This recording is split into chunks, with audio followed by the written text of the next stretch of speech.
Not that I'm trying to put off reviewing Quantum of Solace or anything like that. I really don't want to do this. Let's take a look at some James Bond video games, particularly for the Xbox 360. Now, a couple of things have happened recently in the world.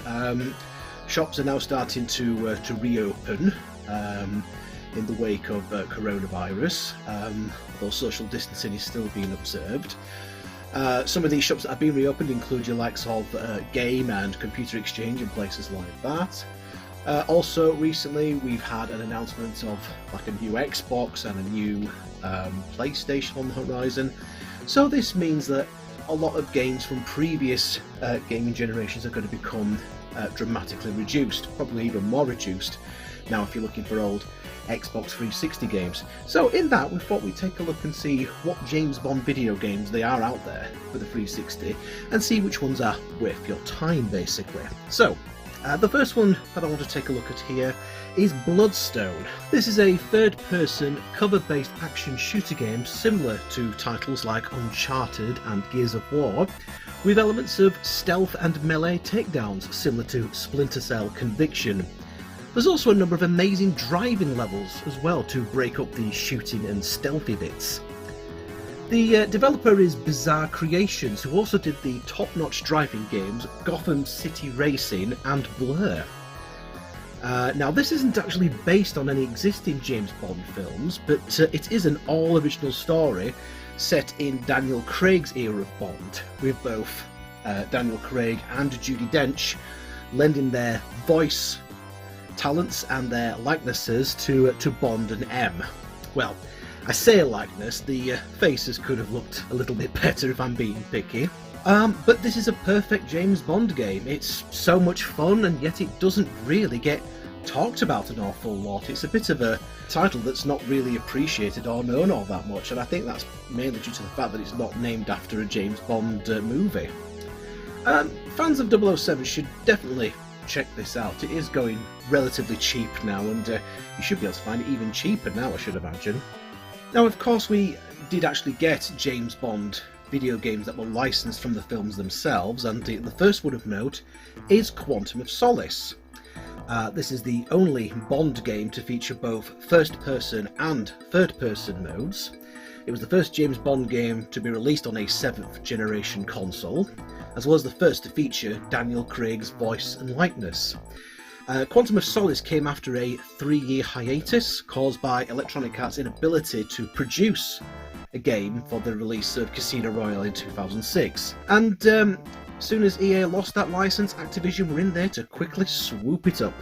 And they produced this tie-in for Quantum of Solace, although it does also incorporate a huge flashback of the entirety of Casino Royale, just to explain what's going on.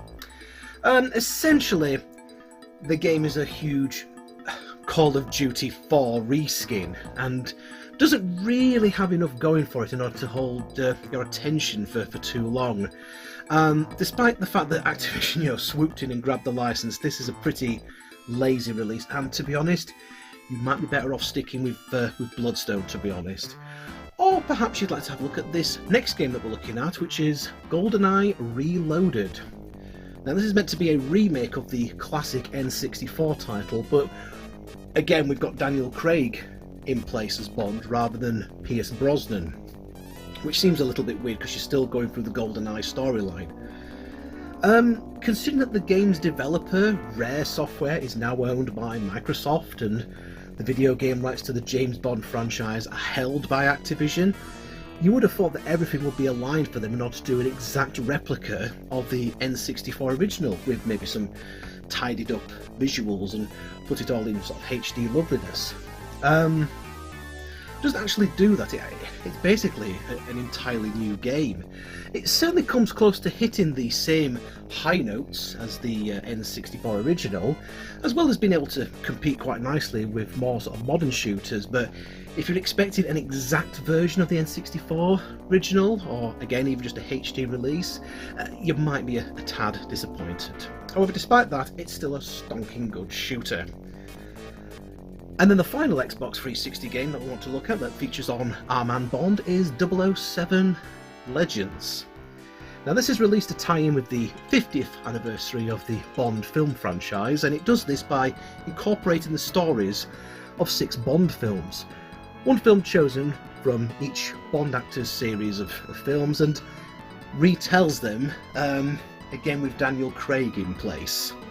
Missions are based on scenes from Moonraker, On Her Majesty's Secret Service, Goldfinger, License to Kill, and Die Another Day, as well as a separate Skyfall mission being available as DLC.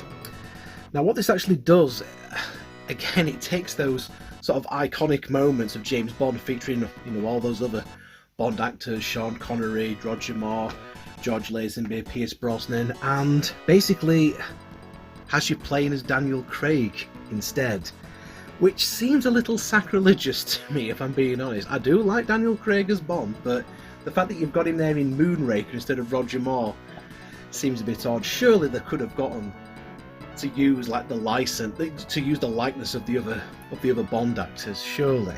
Not only that, but it's taken these iconic moments of Bond and it's kind of shoehorned them into a sort of cheap and poorly made Call of Duty clone, so Activision clearly didn't learn the lesson from Quantum of Solace. The game, again, like the Quantum of Solace video game, this does seem like it was made as a quick tie-in for the anniversary and has been made to be overly simplistic, with the player following on-screen prompts to follow sort of certain actions, which is then broken up with some pretty awful stealth gameplay. Again, I think you might be better off sticking with Bloodstone for your 007 thrills. That's not quite the end of this video though, because there is another Xbox 360 title that I would like to talk about. And again, it's not one that's had a right lot of love, it's not one that's had a right lot of attention, but 007 fans may get quite a lot out of it. And that game is Alpha Protocol. Basically, it's a James Bond RPG.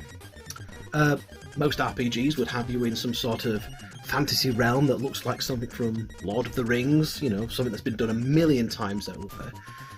But this is an RPG set in like a spy espionage series, and surprisingly, it's a lot of fun. This is done by Obsidian Entertainment. Now, if you don't know who they are, they've done a number of other RPGs over the years. They did Fallout New Vegas, which is still considered to be one of the best in the Fallout series. They recently did the Outer Worlds, which was basically them doing Fallout but without the Fallout license, and doing a bloody good job of it. They also did the recent South Park games as well, like The Stick of Truth and the Fractured Butthole. Need to be careful how I say that. So those guys know how to put together a game like this. You've got total control of the outcome of the story and your character. For instance, almost every story junction in the game gives you choices, and unlike other games, the choices you make actually matter. You really have to think about the choices that you make as well, because they actually do affect the outcome of the game going forward. As a result of the amount of choices that you can make in this game, there is a huge replay factor in this. You may find that upon finishing the game that you might want to play through it again and take different choices, like you would have if you were playing some of the Telltale games, I suppose.